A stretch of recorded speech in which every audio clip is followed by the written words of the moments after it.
Okay, cool. Good afternoon. This is here is domestic preparedness, or better known as beware, the zombie apocalypse is nigh upon us. I am Megalos, and this is the illustrious Nightshade. That's misspelled, by the way, but that's okay. Oh, this might be the old revision. Well, let's keep going. It's a new one. Okay, there we go. About yourself. Yeah, so back in the 90s, I worked at Space Physics Lab in Ann Arbor on a couple of Hubble Space Telescope missions, and apparently they're doing the wave in the back. That's awesome. By education, I'm a physicist and amateur radio operator for nearly a decade. I'm an Eagle Scout, which is where a lot of my emergency preparedness training comes from. And a lot of people notice that I talk a lot about military strategy and history. And also in the 1990s, I worked in a research lab that was researching new solar cell technology. You've probably heard of this. A company called Cylindra tried to commercialize it. The technology's good. I don't know what the heck they were doing. But that's me. Megalos, kind of draw from a variety of emergency response services. Been a firefighter and an EMT, was on search and rescue team at one time. I was the first deputy coordinator for Camden County Races in New Jersey, which is part of the Office of Emergency Management. Been a licensed technician with code, amateur radio operator for over 20 years. And also a member of New Jersey Department of Health Technical Advisory Committee, specifically for the implementation of amateur radio with the emergency responses that they have. And in spare time, limiting, I have been known to tweak a few repeaters into submission. It's actually kind of fun. All right, so let's just jump right into this. We're here talking about emergency preparedness and pretty much what happens when electricity fails and we, have disruption of life as we know it. At the basic thing, as you guys might remember, for those who've gone to college or done any psychology or to some degree sociology, the hierarchy of needs. Basically speaking, you're going to be needing food, shelter, and clothing. The food is the primary source that we need to satisfy.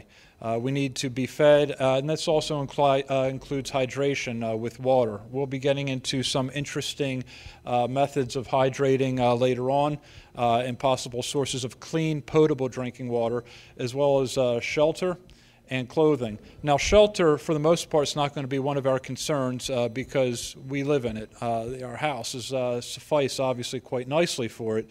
In a disaster, maybe the house is collapsed, but there's portions of the structure that we can still use, such as a basement if there's enough, access for egress and ingress. But certainly a tent or a lean-to at the very most, at the very basic level, could suffice that need. Of course, clothing. Kind of be weird without clothing. Next, we've become really disconnected recently from our forefathers. Any of you guys have seen WALL-E? I was watching this as I was putting a slideshow together with my 2.5-year-old, and I started to think about how this really actually did kind of fall into domestic preparedness. Back in the original days, we were a hunter-gatherer society. Pretty much if we didn't do it, it didn't get done. We were responsible for our own food, our own water, our own shelter, everything we had to do ourselves. Today, many generations later, we've come up to being complacent. The supermarket has the food that we need, chicken, meat, anything, anything that you would need, bottles of water. You open up the tap and you just have water running out that's potable, clean, good quality drinking water, unless you live in Philadelphia, in which case, I'm sorry. In which case, I think you have panther urine on tap. But that's a whole separate story.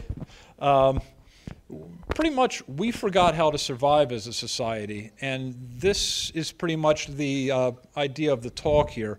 We're not going to have an all-encompassing thing where at the end of this talk you're going to be, one of these crazy survivalists that's ready to, have the ATF and U.S. Marshals breaking down your door. We're just trying to give you food for thought to think about what might happen, how things might go wrong, and just what you can do to prepare yourself. This is not an all-encompassing list, but hopefully it'll give you some food for thought. We had the other hierarchy of needs. I'd like to submit Megalos' hierarchy of needs. So everybody needs food, water, and clothing. However, or food, shelter, and clothing.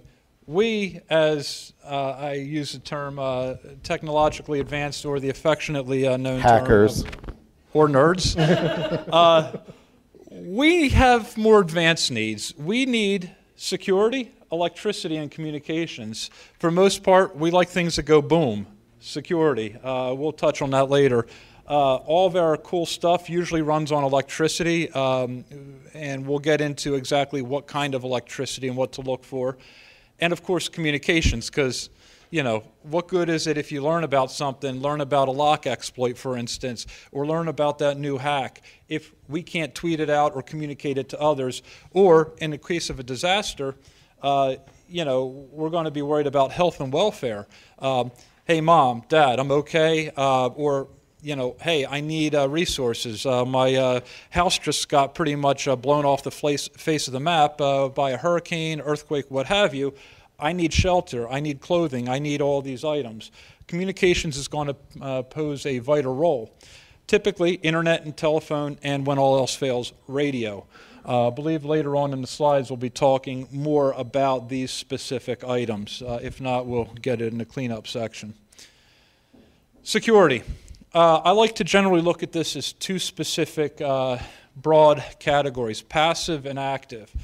Passive is pretty much laminate film on windows, structure hardening, target hardening ideas, upgraded locks, items that, a thin laminate on windows you can whack with a baseball bat and, not have entry, deny entry, make it so that somebody moves on to the other target, not yours.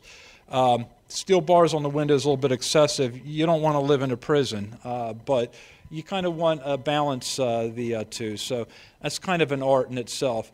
Active security, like I say, guns, knives, and of course, it never hurts to scowl menacingly at the neighbors if they start to move in on your territory. I just like to jump in here on another thing that didn't quite make the slide. Another tactic here that you could use is really what comes down to is camouflage, making your residence, whatever, look like something it's not. Like perhaps, it's kind of that idea of, people always joke about if you're in bear country, you don't have to run faster than the bear, you just have to run faster than the slowest person in your party.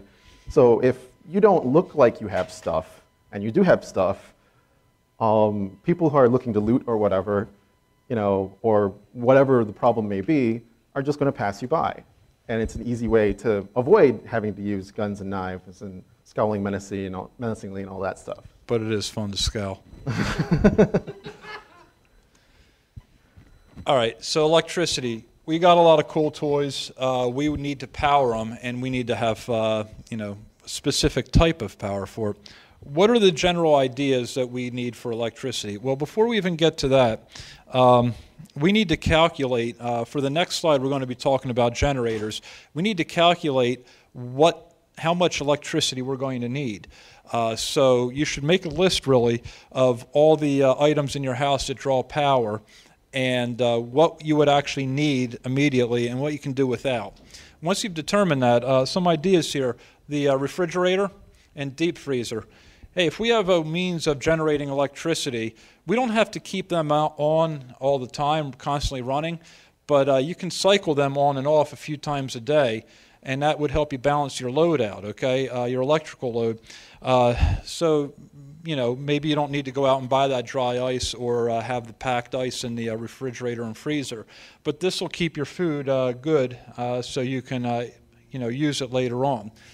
Keep in mind, in a widespread disaster where there's no electricity, A lot of supermarkets might not have generators themselves, and so like Wawa's, for instance, when the power goes out, well, you guys around here probably don't know necessarily what a Wawa is, but in the Philadelphia region, greater Philadelphia region, it's kind of like a convenience store, but pretty much my thought is if the Wawa goes out of power and closes for whatever reason, that's when they declare martial law on everything, because those places are open all the time. If you're from that region, you know what I'm talking about. I was going to say the equivalent might be 7-Eleven or something like that around here. It's like 7-Eleven, but you're looking into the face of God. That's You open the doors, angels sing, ha, you know. Yes? Part gas station, part convenience store, part community center. And part heaven. So also you'll need, the water heater or home heat. Now, you might have electric resistance heating, in which case I feel sorry for you because that's going to be a heavy load on your electrical needs. However, the water heater and the home domestic heating heater in the wintertime, if you're lucky enough to have radiant heat or forced air, even they still require electricity because something needs to circulate that water through the radiators, the circulator pump, and something needs to cause a spark in the case of an oil heater to set that oil on, to have the flame going. And then the pilot lights these days are pretty much becoming more and more of a non-existent item. They're electronic ignition. So for that reason, you're going to need electricity for that. So even our gas and oil heaters require electricity. Forced air, you need something to blow the air through, like the fan motor, so that's going to need electricity. Internet switchgear, hey, just because we're without power in the area doesn't mean that internet might necessarily be down. There might be battery backups in there to think about, so you still might be able to take advantage of that. If not, amateur radio has several options. I don't want to I'll turn you over for that. Okay. Do you want to talk about that now? Yeah. Okay. Well, we'll talk a little bit about D-Star and WinLink. Yeah, there's on amateur radio, there's increasingly, you can do internet basically over the amateur radio network within the bounds of FCC Part 97, which means you can't make money off of it, basically. But you can send, there's a network called WinLink that is global, and runs on the high-frequency radio bands as well as VHF, which would be like this 2-meter handheld. But these have a range of about, if you're really lucky, 50 miles. More commonly, it's more like 10. But basically, you can send email over that, and there are a lot of systems that we'll get into later about how you can power stuff when the grid is down. So you could still be having contact digitally via email. There's also a system called APRS, Amateur Packet or Position Reporting System, that you can send things like text messages or your location with GPS and things like that. And it's so widespread, there's an APRS repeater on the space station. So, when we say a ham radio is when all else fails, if you have line of sight to the ISS, you can get on the network. And intermittently PACSAT too, when it feels like working these days. You might even be able to get from there to the ISS if you're not able to get the ISS directly. If I can also look here, obviously computers, we all know that we need to have computers or, we'll curl up and die.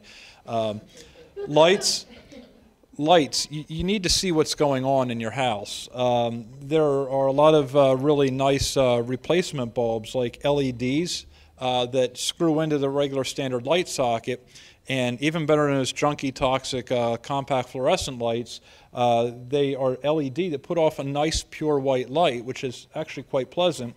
But what's really nice about these things is I don't care about saving money. I'm calling about the power budget. How many amps, how many watts is that going to cost me? Having lights throughout the house using an LED is using far less than an incandescent or even a CFL. So maybe I can have a few more lights on throughout the house using these LED lights. So it's something to think about in the future when you're planning out your generator and your emergency needs or other alternate power sources. Getting into generation, we're looking at, in this case, internal combustion engine, power, gasoline or diesel powered. The very, very, very minimum that I would suggest you have is at least 4.5 kilowatts.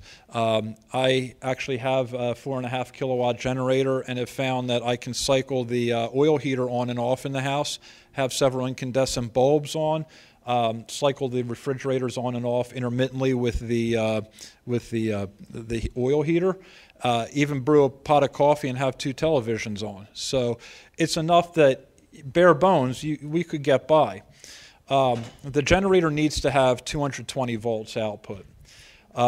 There's a reason for this. Everything in my house runs to 110. Why the hell would I need 220 volts output? Here's the reason why. As the power comes in off of the pole, it's coming in as 220. Then it goes down to your circuit breaker, or if you live in an older home, your fuse box. And there actually splits off to 210 volt legs, with the center being common or neutral. So what we need to do then is, we can't backfeed 110 volts in. A, you would have an unbalanced load, but B, it just wouldn't be able to transfer the right amount of power, and you'd have a lot of issues. So it's always easier to backfeed with 220 volts. That way both legs of the panel are evenly powered. How are we going to get the power from the generator back to the electric panel? Well, if you're fortunate enough to have an electric dryer, you're probably not going to be worried about drying your clothes in a situation where you have no electricity. Well, if it's warm enough outside, your dryer at that point becomes a piece of paracord strung up between 2 trees. That'd be a solar-powered dryer, would Exactly. it not? Use the energy that's out there. So what we're going to do, remember, the sun can be your friend. So what we're going to do is we're going to unplug that 220-volt dryer, and we're going to make a cord, and you'll see it in the next one, whereby you can take the output of your generator, plug it into the outlet, and put the power in that way. The generator should have at least a constant 60 hertz power and 120 volt output, no spikes and so on. This is an important point. You can buy the cheap generators from Harbor Freight, but what you'll find is the engines will bog down and such as the load increases or decreases. It's really dirty power. It can wreck your computers if you have the wrong type of generator. In fact, one case, a friend of mine purchased a generator thinking he was doing the right thing, and he had a battery backup. The battery backup saw the generator power coming in and actually refused to switch over to it because it was too unfiltered. So you really want to look at something that has like clean technology. Generator I have is a Gillette Power, Clean Power, which incorporates some sort of filtering in that, which allows computers and the newer amateur radios to play very nicely with it. And of course, The approximate price point? actually the generator I bought was off the side of the road. Somebody was selling it, the Fool. It only had 18 hours of use on it, and I got it for $350. I'm telling you, I couldn't pull the money out of my pocket and give it to him fast enough, before he realized what a fool he was for getting rid of it. And of course, always consider UPS on critical gear to allow for dips in power. So all of my internet switch gear at the house, the computers, the radios, have UPS in between them and my power source. In the instance where the power fails, I've got a little bit of time to fire up the generator. And then on top of that, what's nice about this is that if the heater kicks on, for instance, that generator is going to dip down. The load's going to be drawn away from the internet switchgear and such, but it'll come back up like about 5 seconds later. So the battery can take up for that slack, and the computers and other equipment really don't notice any difference. Okay, now we'll go on to the other option for emergency power, solar power. First of all, there are different types of photovoltaic cells, which is what we physicists like to call this stuff. You can get single monocrystalline silicon, or there's also amorphous silicon. There's also thin film technology, which is what I was working on, and they have varying levels of efficiency, and also really varying costs. Like monocrystalline silicon is probably usually the most expensive, but you get a longer total lifespan of the cell as a result of that. The thin film that has been repeatedly tried to been brought to market, but it's basically expensive to make for the power that it outputs, so it's got a price disadvantage, and that's actually one of the things that killed Cylindra. Is right as they came to market, some Chinese firms figured out how to make amorphous crystalline cells for like a third the original cost, and then flooded the market with that. So everybody was like, well, why should I buy the really expensive thin film when I can buy this really cheap amorphous cell? And I kind of touched on that in my first point, but with solar, you're basically it's like buying a car or a house. All of your investment is upfront. So, I mean, for people who run solar on their houses and things like that, they are sometimes doing things like taking out a homeowner's loan or maybe home equity loan or something like that to put them up and then paying it off over years. There is, however, a way that you can also pay them off faster. If you hire an electrician to put in an additional junction box and switching system off of your solar cell system, you can, whereas Megalos was talking about taking the generator and backfeeding it into your house circuits, in this case, the solar cells are backfeeding into the grid, which means your electrical meter runs in reverse, and your electrical company pays you. So even if there's no emergency, this could be a good idea. You could make money off of it. And there's the additional advantage of solar is unlike a generator where you have to be sure that it's in a well-ventilated area, it's outside, it has fuel. With solar, you can run it basically anywhere that there's sun, and it doesn't really generate harmful fumes or that sort of thing. Like, for example, in my case, I live in a third-story apartment with no balcony. There's no way I could safely run a generator there. But I was figuring it out actually just this last month that I could buy solar panels and put them up in my south-facing windows if the power went out and charge batteries off of that. So, and those solar panels would also be useful, if I'm doing some off-the-grid camping or whatever. So it's not like something that I can only use when, the rest of society falls over. But we'll go to the next slide at this point. If I can just touch on one point. Sure. You were talking about the upfront cost may be prohibitive to some. Let me put a thought in your mind.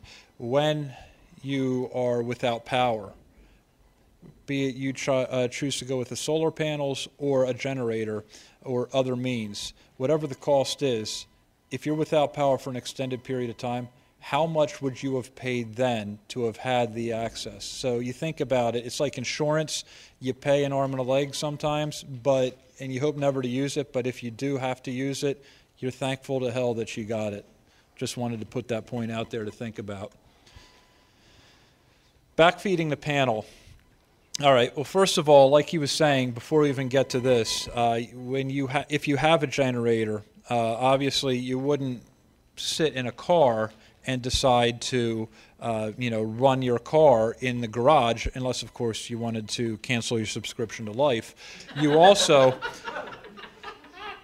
would want to make sure that the generator is sent far enough away from the house so that you don't have the carbon monoxide poisoning issue at hand. Unfortunately, with just about any disaster of long-term power outages where people use generators, unfortunately, there is usually one person. I notice there is one person, that usually ends up dying as a result of asphyxiation. You had a question? Yeah, so you have to keep it away from the house. Hi. It needs to be away from the house, but it still needs to be protected from the weather. Correct. So there are many ways of doing this. If you're planning ahead, one of the ideas you could do, I saw somebody use, was a folding table and then actually putting a tarp around three sides of it and securing bricks around it so that it's, you know which way the wind is usually going to blow in from. So you put it towards an area where that isn't, so it's still covered from the elements. That's one option. You can get creative in sheltering it, but yes, that is an option. We're going to go to the electrical hazards at this point. If you're using a generator, major thing I can't stress enough, that's why it's in red, always, always, always disconnect the power main. On your circuit breaker panel, what you're going to do when the power goes out, there's going to be a switch. There's your 2 rows of switches here, and at the top, kind of usually nestled in the center, is a thing that says main. And it's usually a double pole, double throw switch that's probably about this big. You can't miss it. It's probably the biggest breaker you have. Flip that to off before you do anything. Next thing you do, flip all the breakers in your panel to off. Just everything goes off. All right? Then what you're going to do is backfeed. You're going to connect the connectors. The reason why you're going to shut the main off, you don't want to share your electricity with the neighbors. They should have bought their own damn generator before the thing happened. But more importantly, transformers on the poles work 2 ways. Normally, we expect that transformers are going to step the electricity down. It's like 13.8 kilovolts or somewhere around there, and then they step it down to what we recognize as 220 volts that switches out from there.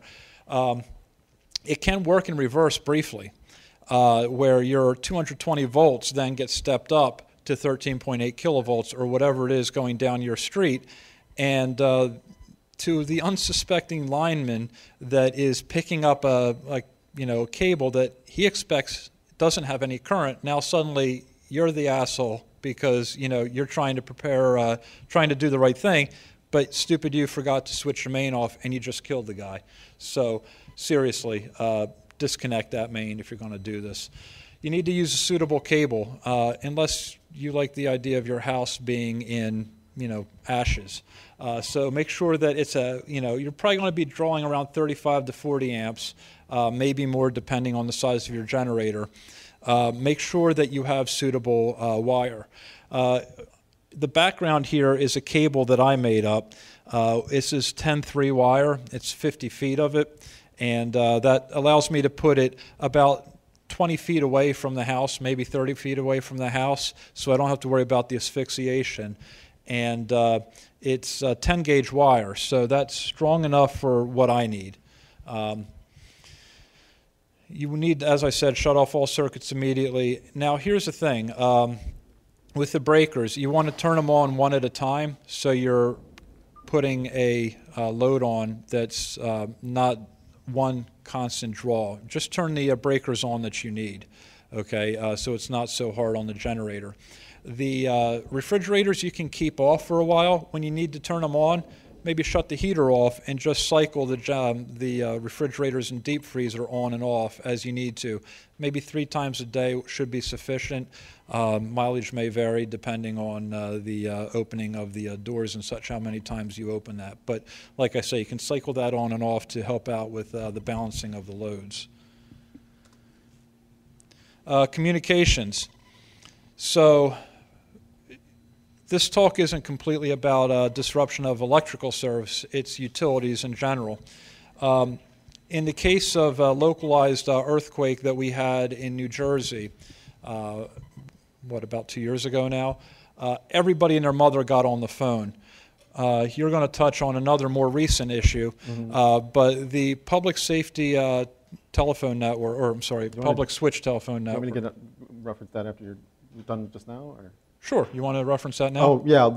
Just in the last 24 hours, one of the things that happened in Boston was when they were searching for these 2 bombing suspects, either I couldn't get, because journalists aren't really up to speed these days, it seems like, so I couldn't tell if it was the powers that be asked that the cell phone networks be shut down or that they just fell over, the cell phone networks crashed because everyone was calling to find out if their friend or loved one in Boston was okay after the bombing, but you couldn't make a phone call on cellular telephone networks in Boston, after recent events there.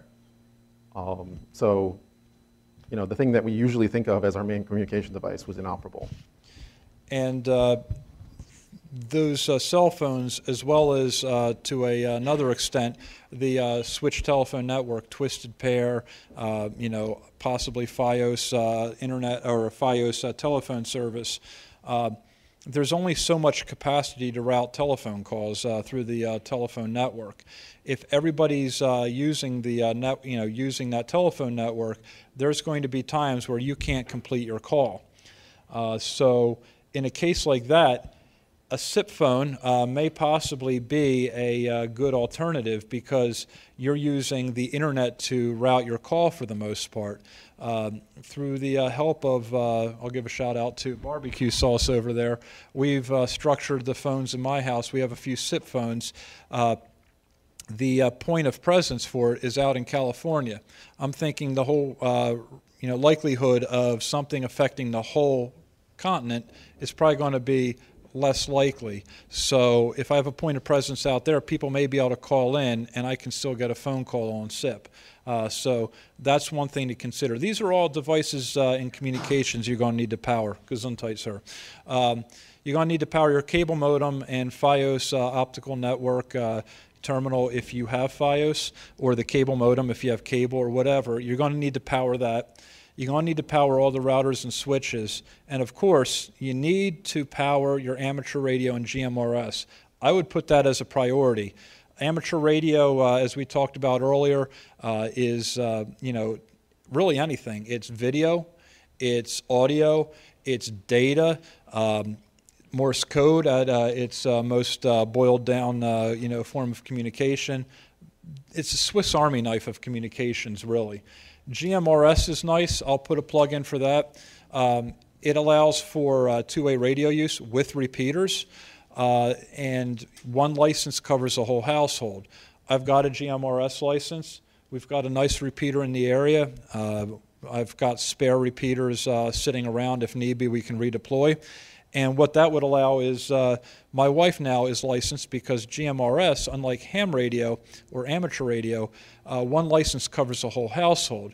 So if there's a disaster, my wife can get the radio in her car, pick up the radio and talk to me, even though the telephone networks may be completely down. It's just two-way radio. So that's a thought that we might want to look at. There was one thing I wanted to add about amateur radio and GMRS.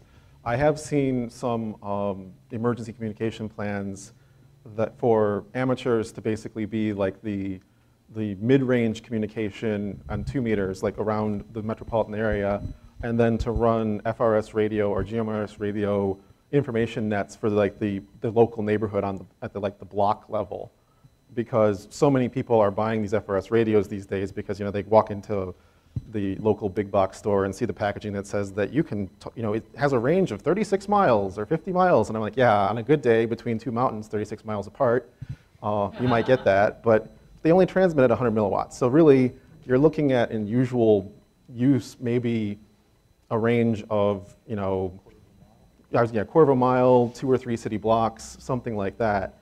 But this would be a way for, we as, generous members of our community to get information that's coming through on the amateur networks out to people who haven't taken that step to pass the 35 multiple choice questions. And by the way, all of the questions are available online. You can see the entire question pool. But anyway, you could use GMRS to spread information out to the community that would be useful to your neighbors. I don't think I'm giving away the test answers when I say abba dabba cabba. It's probably not the proper key. I'm just saying. No, probably not. Okay, we're going to share this one here. How fragile is the grid? Obviously, when we lose power, we're going to lose more than just the ability to have electricity to run all of our gadgetry. We're also going to lose water. Food eventually if we don't have it on refrigerator. But how do we lose water? I mean, electricity doesn't make sense. Well, you see the water towers in towns that still have them. And so the consumption of water by standards, I'm told, is that each town, if they have a water tower, is to maintain twice the amount of daily consumption. So whatever the consumption is of the town, they double that, and that's what the amount of water is they're supposed to have in reserve. This allows for large-scale disasters where water needs to be pumped for large firefighting operations, so we can have fire suppression as well as domestic drinking water, both of them coming from the same source. So we have water towers, but something needs to pump the water from underground up to the towers. Usually that's electric pumps. In the town I work in, they don't have nearly enough water towers. What they pretty much rely on, foolishly in my mind, is standing tanks on the ground with pumps to provide the static pressure required, and those pumps operate off of electricity. So as we can see, you don't have electricity, you almost might have immediately no water available whatsoever. You open up the power goes out, you open up the tap, and all you might hear is hissing as air gets sucked into the pipes. That's kind of a scary thought. So how fragile is the grid, and how might power be disrupted? Yeah, I'll handle the first two here since it's sort of my bailiwick as a physicist. We say solar flare, but usually solar flares, I mean, I've lost track of the number of M-class solar flares in the last week. I have an app on my Android phone that tells me when they happen because those M-class solar flares increase radio propagation worldwide for amateur radio and things like that. So for some of us, it's a good thing. And I don't recall hearing about any mass blackouts in last week either. There's another event called the coronal mass ejection where there's a very high temperature atmosphere, if you will, of the sun because, as we all know from Tom Lehrer, the sun is a miasma of ionized plasma. But, so the outer envelope of that plasma is this, very highly ionized corona. And it carries magnetic field lines that are basically bonded within it. And sometimes part of that corona can detach and maintain its own internal magnetic field. So it's basically this orb of plasma traveling through the solar system. When that plasma or ionized gas hits the Earth's magnetic field, it creates showers of charged particles that will then flow along the field lines of the Earth's magnetic field, and you'll get massive auroras and things like that. It can also create electromagnetic pulses that will affect very long transmission lines. So like in 1993, one of these hit at night pretty much over the province of Quebec and knocked out Hydro-Quebec's capacity to generate power and created a blackout there. But that's the big one that everybody points to, but I'm not aware. There's been plenty of these CMEs that have occurred since then, and I'm not aware of any large blackouts. That could be because we've been lucky. That could be because I hope the power industry has decided to take steps to isolate problems that would arise from this. We also have EMP from high altitude. Before you get to that, yeah. I don't see enough pens and papers moving here. There is going to be a test at the end of this. So next is electromagnetic pulse from high altitude nuclear weapons. Everybody likes to talk about this. I've seen it in a number of talks at HackerCons. To be honest, this is one of those like very, very low probability events happening because you need, in order to generate an EMP like this, you need at least a 20 megaton warhead. These are not small devices. And you need to loft it into space high above the Earth's atmosphere. We're talking like an altitude of about 200 miles, like Space Shuttle ISS altitude. And it has to detonate there. Right now, the only nations that have that capability are the US, China, and Russia. Well, I guess Kazakhstan, because that's where the launch facilities are, but anyway. India would have the rocket technology, but they don't have nuclear weapons with that yield. And nuclear weapons with that yield are usually older warheads that are currently being retired anyway. Despite a lot of the statements, I will be generous, that Kim Jong-un has been making recently about what he can do, so far he's talking a bigger game. He's making promises that his nuclear program and his space program can't cash. Their largest yield to date is 2 kilotons, not 20 megatons, so that's 4 orders of magnitude short. Kiloton, megaton, what's the difference amongst friends? The metric system, learn it. And the missiles that he has launched so far are basically of the same class as like the Redstone rocket that we used in the early Mercury program, or the Jupiter missile that we used as a satellite launcher, and an intermediate but not intercontinental range missile back in the early 60s. So, you know, if I was in Japan, if I was on Guam, if I was on parts of the Philippines, definitely if I was South Korean, I might be worried. But, you know, if I'm even in San Francisco, I'm not all that worried. Oh, and by the way, his guidance technology, he might be aiming at San Francisco and, you know, hit, I don't know, someplace south of Baja, California.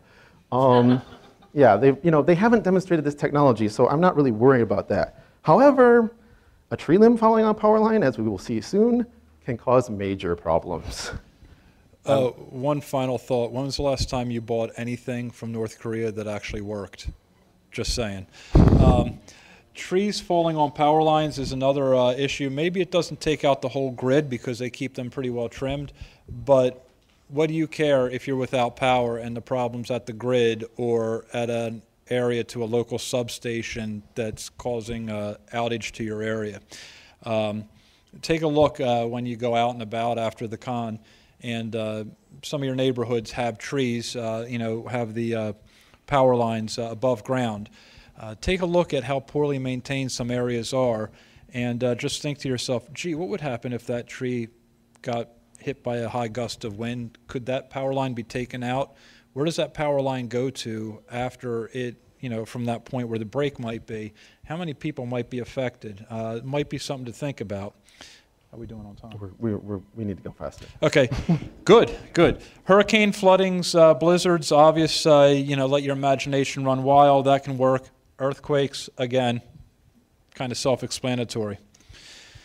Okay, let's do a case study here. We've talked about all this stuff, and you might be thinking, okay, but what's the reality that this might hit?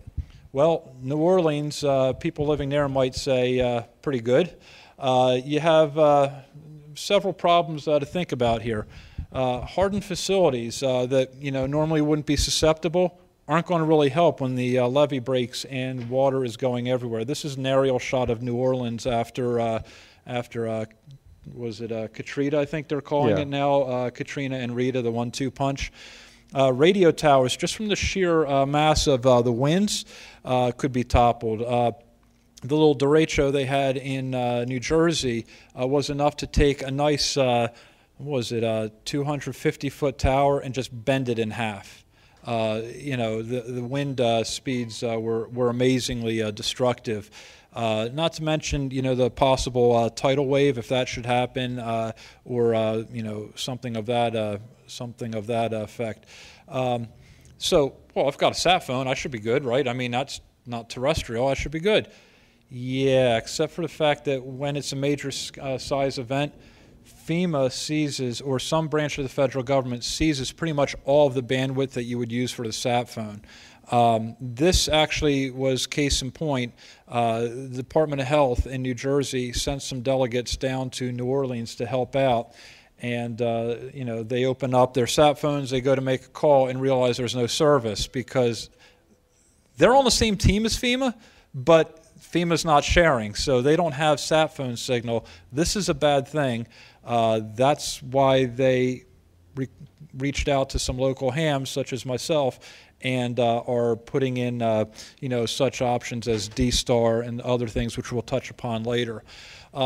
Rails and roadways are impassable. This is going to impact your availability to actually go out and, to the access points, the pods or points of distributions to get possibly medication, ice water, ice, what have you, sustenance, means of sustenance, bridges out. More people are in need than available resources. So you've got 10,000 people in need and only 2,000 people's worth of food. This is a problem. And sanitation plants breached, sewage everywhere. Need I really say more as to the caution or the problems this can have? September 11th, 2001. We all know what this is a picture of. What we may not realize is that up in this area, this is a TV broadcast antenna here. There's many other antennas here for commercial infrastructure, so much so that if one antenna was placed in there and a signal was put up bootleg or not coordinated, the whole thing falls down like a deck of cards. This actually happened. An illegal dispatch company was set up for a taxi cab, a gypsy cab company, as I'm told, and everybody's signals just went haywire. Patterns were messed up. It was and they just found this little tiny mag mount antenna that was the problem. So a lot of stuff up there. And if this is taken out, now suddenly our cell phones aren't working. Our broadcast, turn on the TV to watch the news, and there's no news. There's no signal at all. Communications infrastructure is demolished. Even the stuff that isn't demolished, as we said earlier, and I'm not going to go into any more details, no sense in flogging a dead horse here, the severe load on the network can bring it to its knees. As a side note to that, though, SMS text messages and two-way paging messages did get through. Reason is because they're kind of like a store and forward, and they don't take a whole lot of bandwidth as much as voice communication does. So if there's a disaster and you can't get a cell phone signal, send a text message. If it doesn't get through, resend. When it finds a little pocket of space, it'll send it through. And that might be a really good way of using existing infrastructure that's otherwise overloaded. Amateur radio obviously was used extensively to relay health and welfare traffic through Red Cross, Salvation Army through Saturn. That's their program. Just for municipal governments that sent delegations of communications vehicles to talk back to the county to say what resources they needed. Off-network, Direct Talk, Nextel. I put this in here because Nextel is walkie-talkie, but it requires, like a cell phone, network to be set up. After September 11th, they said, hey, you know what, maybe we should do something where the cell phones can talk back and forth to each other. So this is an option that they put out. There are some apps that are out for Droids, I'm sure they're out for others, which use Bluetooth and Wi-Fi. So even though you might not have an internet signal, as long as you have an intranet signal throughout the region, and in your house possibly or what have you, you might be able to use that as like a walkie-talkie feature, even for short-range communications. I just wanted to interject one thing here.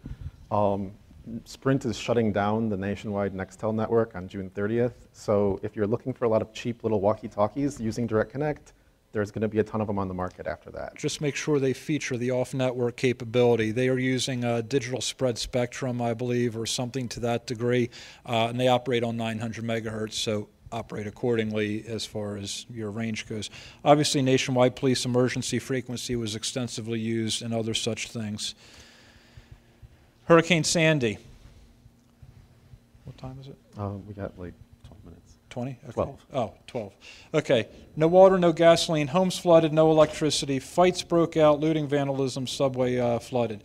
Okay, we had no water. Obviously, we did that already. No gasoline. Hey, besides water being pumped, guess what else operates the gasoline pumps? Electricity. None of that, no gas. So we got to think about that. Homes flooded. Might want to have some, items ready, maybe your cherished possessions in a watertight safe, watertight containers that you can pick up and go if the evac order comes out. You're probably not going to have much time in some situations. No electricity? Duh. Fights broke out. It's amazing how fast the order breaks down when we, stuff that we expect to be there, lights, power, water, all this stuff, food, suddenly is no longer there. There were several incidents of fighting going on because maybe some people had and others didn't, or people got, and the haves and the have-nots. So that's why we touched upon security earlier with that. Looting, vandalism. I've got stuff, and I secured my business as best I could. I left. Well, they've got stuff I needed, I'm going to break in. Or,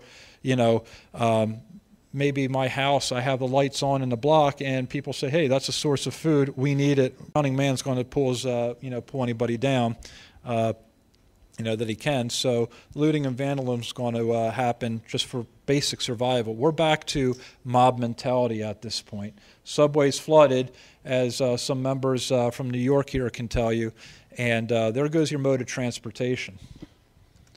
Okay, the Midwest blackout of August 14th and 16th, 2003 It was the most widespread blackout to that point in history. I think there's been one that's bigger since. And remember when we talked about tree limbs?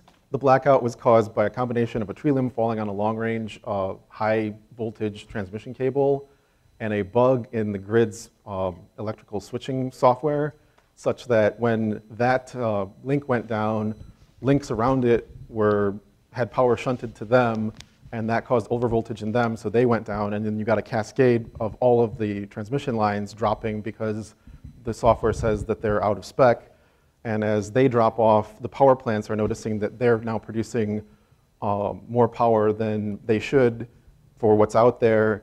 And as a blackout spreads, the common electrical engineering problem is you don't want to be the last power plant online during the blackout, because then your plant by itself is feeding all of the grid and you burn up your generators. So every power plant in the Midwest and in Ontario, and maybe Quebec, I don't know if they were affected, all dropped. And as we talked about earlier, many areas lost access to clean water, including Detroit and Cleveland, because there was no electricity for the pumps to function. DSL and dial-up actually stayed up, and a friend of mine used that fact, and then the fact that he also had $100 to buy car batteries at Kmart, and an inverter. So he had a laptop and his DSL modem online and an old analog landline phone, and was trading food for time on the internet or phone calls to his neighbors. So your skills can be valuable when things fall over. Of course, the cell networks were down. But the other thing that I would note is, unlike Hurricane Sandy, there wasn't there wasn't fighting, there wasn't looting and vandalism, things like that. I had a friend who was a doctor in an emergency room in Lansing at the time, and she said they were preparing for the apocalypse, and instead what they got were lots of people coming in because they were dehydrated, because they drank too much liquor. We'll touch on that later, actually. Yeah, lots of people coming in with bruising from contusions because they fell down because, well, they drank too much and they lost their coordination. So basically what happened is everybody in Michigan decided, okay, no power, we're going to fire up the barbecue, grill the meat in the freezer that's about to go bad, and invite the neighbors. Tell them the other story you were telling me about the demolished houses in some cases with the telephone service. Yeah, that wasn't related to this, but when we talked about earthquakes on the earlier slide, in 1997, the Loma Prieta quake in San Francisco leveled whole sections of, I think it was San Francisco or Oakland. The emergency response teams going through the area they heard one sound coming from all of the houses, which was the AT&T busy off-hook signal. So there was no power, there was nothing else, but you could get dial tone. Okay, yeah. Blizzards, we're just covering this for completeness, and I've been living in downstate Illinois. I've been isolated by huge blizzards for days at a time, but because of the low temperatures and the amount of snow, tree limbs can fall on the power lines and cause power outages. As I said, power can be out for days at a time. And basically, you don't expect that people will be helping you out anytime soon because they're overwhelmed. Like there was a blizzard in 1999 or 2000 that Detroit could not clear its own roads for, I think, a couple weeks. They didn't have enough snowplows. Yeah. Where's a cop when you need one? Ah, there they are at the donut land. Okay, so basically this is here to show that if there's a disaster, the cops might get a seek shelter order because it's not safe for them to be out. That doesn't necessarily mean that the criminal element's going to take heed of the seek shelter. They might see that as no competition from the cops, so they're going to go out and start looting places because, hey, cops aren't going to stop them. So we need to plan for that and just be protective. We're going to breeze over this real quick. If you have a weapon, use it sparingly and smartly. Yeah. Smartly. You don't want to be that crazy guy that's a survivalist that's like up there with the Michigan militia. I'm sure they're all very fine people, but they have a bad rap, I'm sure. Did you want to touch any more or just want to go on to the food part? Let's go on. Okay. Oh, That's that was everything. That was it. Okay. Okay, Well, we can talk about this more if anybody wants to ask How questions. about the hydration part? I'd like to go yeah. into that. We'll touch briefly on hydration because we know we're running short on time. But basically, if you suspect the water is contaminated by chemicals, oils, synthetic compounds like that, don't drink it. Don't even try to purify it.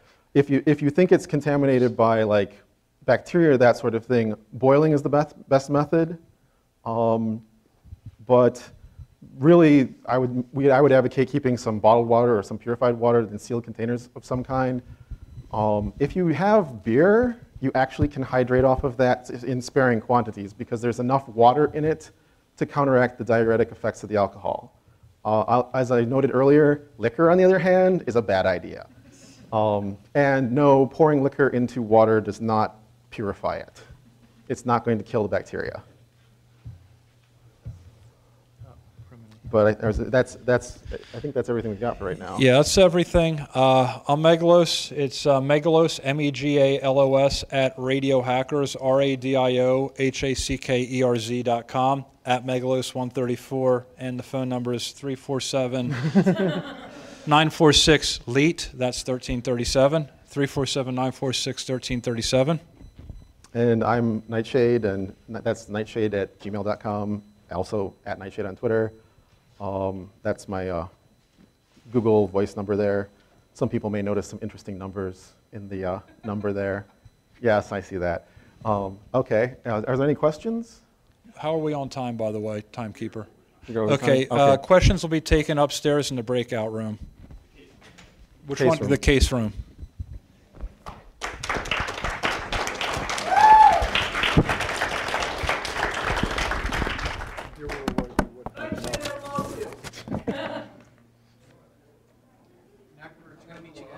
Dump this off, get back to them, and I'll talk to you in a bit. Barbecue sauce knows I love them too.